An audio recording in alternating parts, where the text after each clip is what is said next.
Assalamualaikum warahmatullahi wabarakatuh. Halo teman-teman sekalian, apa kabar? Semoga sehat selalu.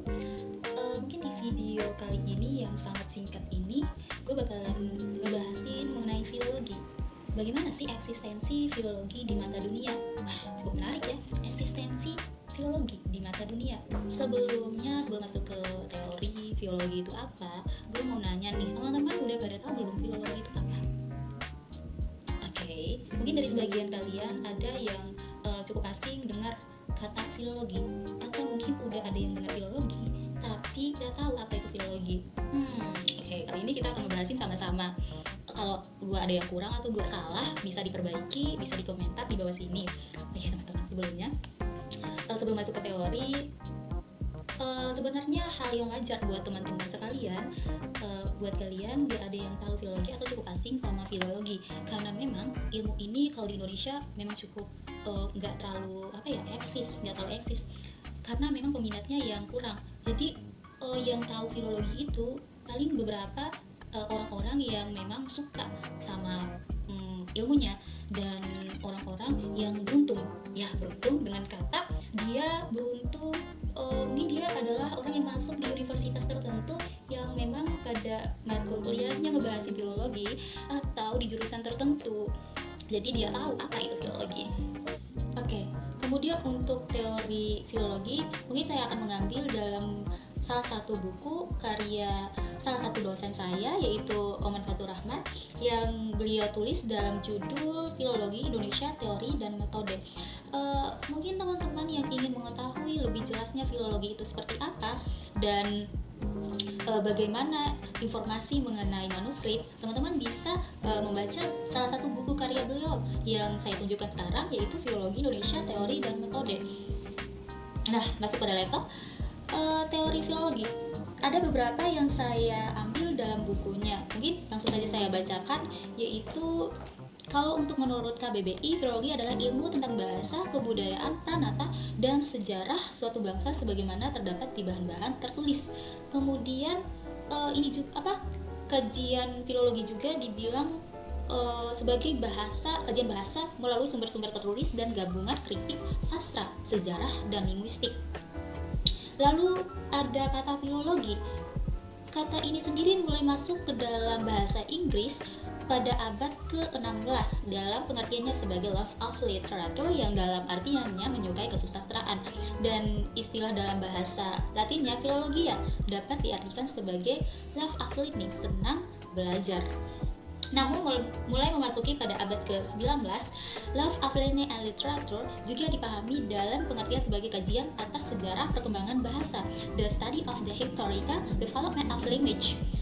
Nah, singkatnya ilmu filologi ini adalah ilmu yang mengkaji tentang naskah-naskah kuno atau yang bisa dikenal dengan manuskrip.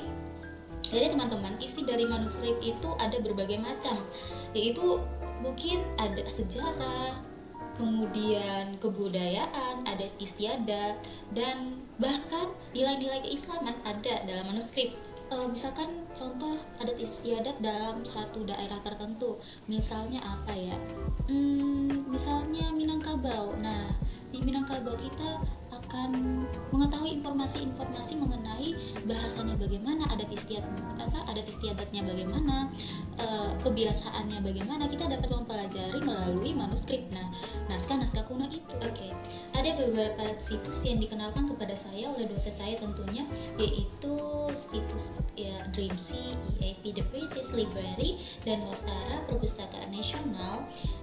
Situs-situs ini jujur saja memudahkan saya untuk kemudian dapat mengakses berbagai naskah kuno. Mungkin jika dilihat dahulu peneliti atau para filolog mengkaji naskah dengan susah payah, harus mencarinya ke sana kemari, naskah di mana, nggak tahu adanya di mana. Namun di era digital sekarang kita mudah mengaksesnya, yaitu melalui situs-situs yang saya bilang tadi, yaitu Dreamsea dan lain sebagainya.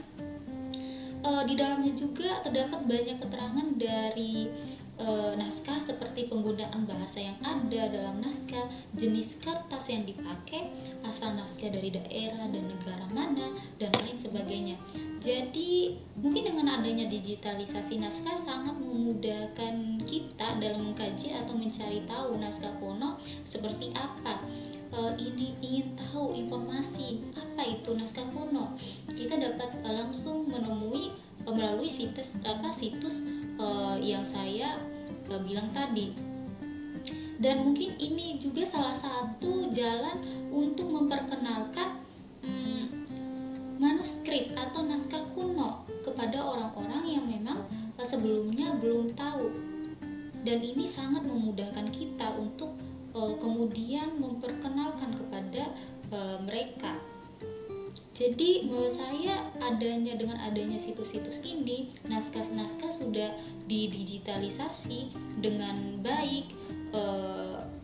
Ini mampu memudahkan saya untuk menelusuri naskah-naskah dan membaca naskah secara mudah tanpa harus kesana kemari dan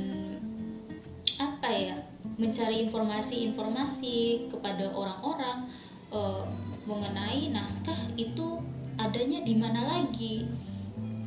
Tapi ketika adanya situs-situs seperti ini, saya dengan mudah duduk di atas kasur atau di atas meja belajar saya menggunakan laptop atau HP, saya mampu mengaksesnya dan langsung membacanya. Jadi selama perkuliahan jujur saja saya sering direkomendasikan untuk menonton video-video ngariksa yang direkomendasikan oleh dosen saya, tentunya di channel Pak Oman Fatur Rahman, yang mana di dalamnya terdapat banyak pengetahuan mengenai informasi-informasi filologi. Salah satu video yang sangat menarik perhatian saya baru-baru ini adalah videonya yang berjudul manuskrip menjadi batik, yang kalau nggak salah itu pada episode yang ke-81. Dalam video tersebut banyak membahas mengenai keunggulan naskah kuno. Namun yang menjadi objek utama dalam pembahasan ini ialah naskah kuno dari Minangkabau. Yang kemudian yang sebagai pembicara dalam video tersebut ialah Dr. Pramono, PhD, dosen Universitas Andalas Padang. Namun uniknya dalam unggahan ini, manuskrip dapat dijadikan sebagai batik yang mana diambil dari iluminasi naskah kuno. Dan awal mula dibuatkan batik khas Minangkabau ini adalah salah satunya adalah munculnya keresahan istri gubernur ketika desa Priangan ditetapkan sebagai desa terindah waktu itu. Waktu itu istri ketua DKM Nasda Sumatera Barat merasa bahwa tidak adanya oleh-oleh khas atau oleh-oleh khusus dari Priangan Minangkabau yang bisa dibawa pulang oleh pengunjung ketika berkunjung di Minangkabau.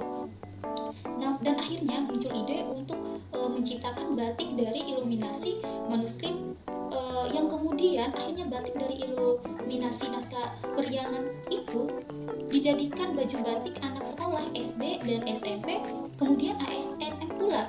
Akhirnya karena itu dicoba dan ditawarkan ke pesisir selatan, dan ternyata orang-orang dibuat kagum dengan motif yang sederhana tapi narasi yang eksotis yang dibangun unik dan luar biasa, bahwa batik itu berasal dari iluminasi naskah kuno yang umurnya sudah ratusan tahun.